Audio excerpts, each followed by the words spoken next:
Sanjeev sir, आप कोई सूचना दे रहे थे? जी, सूचना पर खड़ा हूँ। बिहार लोक सेवा आयोग द्वारा प्रधानाध्यापकों की नियुक्ति का विज्ञापन प्रकाशित किया गया है। विभागीय नियमावली कुछ और है और वहाँ के सॉफ्टवेयर में कुछ और है। हम आपसे मांग करते हैं, सरकार से आपके माध्यम से मांग करते हैं, उस नियुक्ति प्रक्रिया को स्थगित किया जाए। एक भी अभ्यर्थी उसमें आवेदन नहीं कर पा रहे हैं और इतनी विसंगतियां हैं, ये मजाक बना दिया गया है ऑनलाइन आवेदन के नाम पर, और सारी विसंगतियां उस नियमावली में और उस विज्ञप्ति सॉफ्टवेयर में है। इसीलिए उसको तत्काल स्थगित करवाया जाए।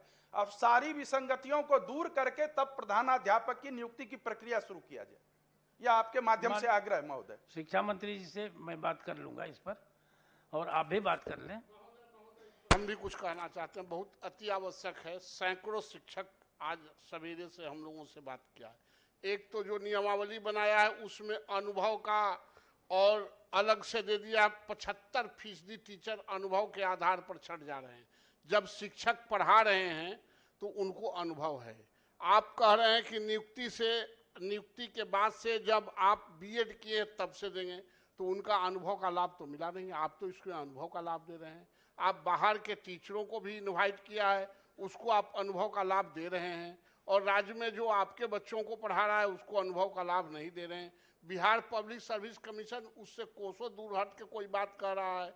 इससे क्या होगा कि जो स्कूल के टीचर हैं वो खत्म हो जाएंगे, और टोटली बाहर से, जिस तरह से बाहर से कुलपति यहाँ लॉन्च हो रहे हैं उसी तरह बाहर से हेडमास्टर लॉन्च हो जाएंगे, और जो बचा खुचा हुआ है स्कूल महोदय वो खत्म हो जाएगा। दोनों स्तर पर इसको संशोधन की जरूरत है। बिहार पब्लिक सर्विस कमीशन के स्तर पर और राज्य स्तर पर, बगैर सोचे समझे, जिस तरह से प्रोटोकॉल में अभी ब्रजेंद्र बाबू कह रहे थे गलती से नाम छूट जाता है, उसी तरह नियमावली में भी सब कुछ छूट जाता है महोदय।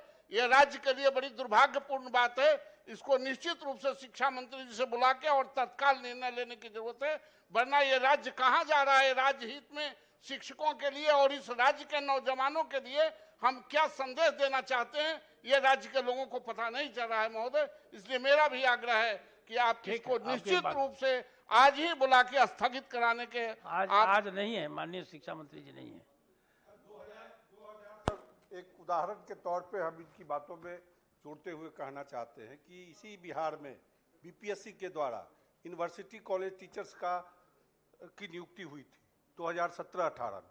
90% टीचर बिहार से बाहर के आए, और उसी ढंग की ये नियमावली बन रही है कि जिस नियोजित शिक्षकों के लिए, जिस राजकीयकृत विद्यालयों के लिए प्रधानाध्यापक की नियुक्ति का ये प्रावधान लाया गया है, उसमें नियोजित शिक्षक आ ही नहीं सकते, सब बाहर के टीचर आ जाएंगे। ये मैंने भी देखा इसको, माननीय सदस्य, मैंने भी देखा है। जी, और मैं शिक्षा मंत्री से आग्रह भी करूंगा कि अगर कोई विसंगति है तो उसको देख करके स्थगित कर दें। सर हम एक ही आग्रह यही ना चाहते हैं। नहीं, एक ही आग्रह करेंगे कि शिक्षा मंत्री को बुलाया जाए और हम लोग को भी बैठाया जाए। इसलिए कि फिर उसमें वो अपने बुलाने की जरूरत नहीं है, आप जाके मिलिए। मैंने तो कहा है कि अगर विसंगति हो तो बुला लीजिए सर। हम विसंगति हो तो माननीय शिक्षा मंत्री उसको स्थगित कर देंगे। सभापति महोदय स्थगित तो कराए ही, और नियमावली में जो कुछ सुधार होने हैं आप अपने चैम्बर में बुलाइए और हम लोग को भी बुलाइए। आग्रह मेरा यही होगा, तभी सम्यक सुधार हो पाएगा।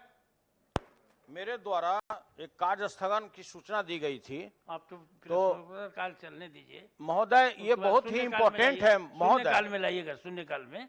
ऐसे तो रिजेक्ट किया गया है।